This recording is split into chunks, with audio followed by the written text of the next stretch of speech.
জান্নাতে যাওয়ার জন্য খুবই গুরুত্বপূর্ণ 11টি ছোট আমল, চলুন জেনে আসি। 1. প্রত্যেক অজুর পর কালেমা শাহাদত পাঠ করুন। আশহাদু আল্লা ইলাহা ইল্লাল্লাহ ওয়াহদাহু লা শারীকা লাহ ওয়া আশহাদু আন্না মুহাম্মাদান আবদুহু ওয়া রাসূলুহু। এতে জান্নাতের 8টি দরজার যে কোনো দরজা দিয়ে প্রবেশ করতে পারবেন। সহিহ মুসলিম 234। 2. প্রত্যেক ফরজ সোলাত শেষে আয়াতুল কুরসি পাঠ করুন। এতে মৃত্যুর সাথে সাথে জান্নাতে যেতে পারবেন।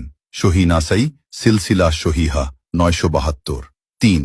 প্রত্যেক ফরজ সোলাত শেষে 33 বার সুবহানাল্লাহ, 33 বার আলহামদুলিল্লাহ, 33 বার আল্লাহু আকবার এবং 1 বার লা ইলাহা ইল্লাল্লাহু ওয়াহদাহু লা শারীকা লাহু লাহুল মুনকু ওয়া লাহুল হামদু ওয়া হুয়া আলা কুল্লি শাইইন কাদির পাঠ করুন। এতে আপনার অতীতের সব পাপ ক্ষমা হয়ে যাবে। সহিহ মুসলিম 1228। 4. প্রতি রাতে সূরা মুলক পাঠ করুন। এতে কবরের শাস্তি থেকে মুক্তি পেয়ে যাবেন। সহিহ নাসাই সহিহ তারগিব হাকিম 3839, সিলসিলা সহিহা 1140। 5. রসূল সাল্লাল্লাহু আলাইহি সাল্লামের উপর সকালে 10 বার ও সন্ধ্যায় 10 বার দরুদ পড়ুন। এতে আপনি নিশ্চিত রসূল সাল্লাল্লাহু আলাইহি ওয়াসাল্লামের সুপারিশ পাবেন। তাবরানী সহিহ তারগিব 656। 6. সকালে 100 বার ও বিকালে 100 বার সুবহানাল্লাহিল আজিম ওয়া বিহামদিহি পড়লে সৃষ্টিকুলের সমস্ত মানুষ থেকে বেশি মর্যাদা দেওয়া হবে।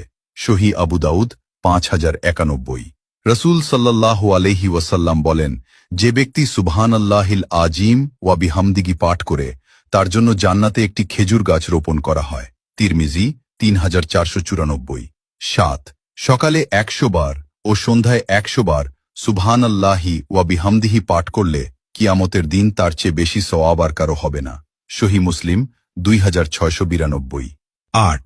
বাড়িতে সালাম দিয়ে প্রবেশ করুন। এতে আল্লাহ তাআলা নিজ জিম্মাদারি যে আপনাকে জান্নাতে প্রবেশ করাবেন।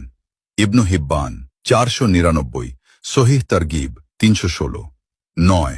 জামাতে ইমামের প্রথম তাকবীরের সাথে 40 দিন সালাত আদায় করুন। এতে আপনি নিশ্চিত জাহান্নাম থেকে মুক্তি পেয়ে যাবেন। তিরমিজি সিলসিলাহ সহিহা 747, সহিহ তারগিব 808। 10. প্রতি মাসের আয়ের একটা অংশ এতিমখানা বা মসজিদ মাদ্রাসা বা গরিব দুঃখী বিধবা ও দুস্থদের মাঝে দান করবেন। হোক সেটা অতি অল্প, এতে আপনি আল্লাহ তাআলার কাছে জিহাদকারীর সমতুল্য হবেন। সহিহ বুখারী 6007। 11. মহিলারা 4টি কাজ করবেন। 1. 5 ওয়াক্ত সলাত। 2. রমজানের সিয়াম। 3. লজ্জাস্থানের হেফাজত। 4. স্বামীর আনুগত্য করুন। এতে জান্নাতের যে কোনো দরজা দিয়ে প্রবেশ করতে পারবে।